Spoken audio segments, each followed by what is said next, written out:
അവിടെ സുധാകരൻ അനുകൂലികളുടെ പ്രകടനം, സുധാകരൻ പൊട്ടിത്തെറിയിലെ തെരുവിൽ പൊട്ടിത്തെറിയിലെ കാര്യങ്ങൾ പോകുന്നുണ്ട്.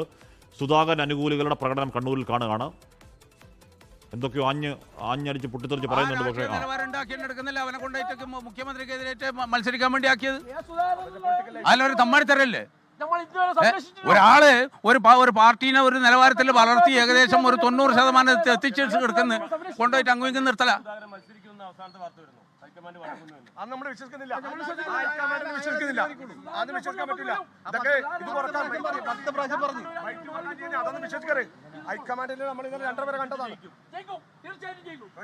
പൊളിറ്റിക്കൽ ലൈഫാണ് കളിയാൻ പോകുന്നത്. പിണറായി വിജയനെതിരെ അങ്ങനെ ഒരു ആലോചന ഇപ്പൊ റഷീദ് തളിപ്പറമ്പില്. അപ്പൊ ആ പ്രവർത്തകന്റെ ഒരു MLA സ്ഥാനമാണ് ഇവർ തട്ടിയില്ലാണ്ടാക്കുന്നത്.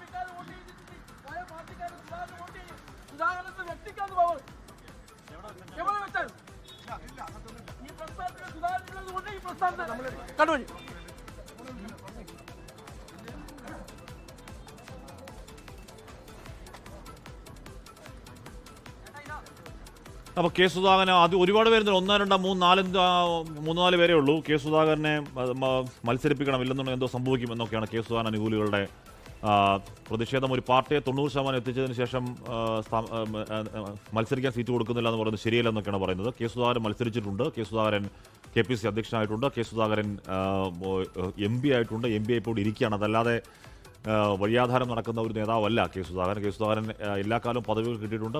ഇപ്പോൾ പദവിയിൽ ഇരിക്കുകയുമാണ്. എന്തായാലും ഇപ്പോഴും അനുനയ നീക്കങ്ങൾ നാളെ നീള എന്ന് പറയുന്ന മട്ടിൽ ഇനി നേരത്തെ പറഞ്ഞു ഇന്നുകൂടി 3 ദിവസം മാത്രമാണ് നാമനിർദ്ദേശ പത്രികാ സമർപ്പണം ബാക്കിയുള്ളത്. അപ്പോഴും നാളെ നീള എന്ന് പറയുന്ന മട്ടിൽ ഇപ്പോഴും അനുനയ നീക്കങ്ങൾ നടക്കുന്നു. രാഹുൽ ഗാന്ധി മല്ലികാർജുൻ ഖാർഗെയുമായി ചെന്നിത്തല ആശയവിനിമയം നടത്തുന്നു. സുധാകരൻ ചിലപ്പോൾ കണ്ണൂരിൽ സീറ്റ് നൽകിയേക്കും എന്ന് വീണ്ടും എത്തുകയാണ്. ലോകത്തെവിടെയായാലും ഏത് സമയത്തും 24 വാർത്തകളും ഓഗ്മെന്റഡ് റിയാലിറ്റി പാക്കേജുകളും എക്സ്പ്ലെയിനറുകളും വിശദമായി കാണാൻ ഞങ്ങളുടെ YouTube ചാനൽ നിങ്ങൾക്ക് സബ്സ്ക്രൈബ് ചെയ്യാം.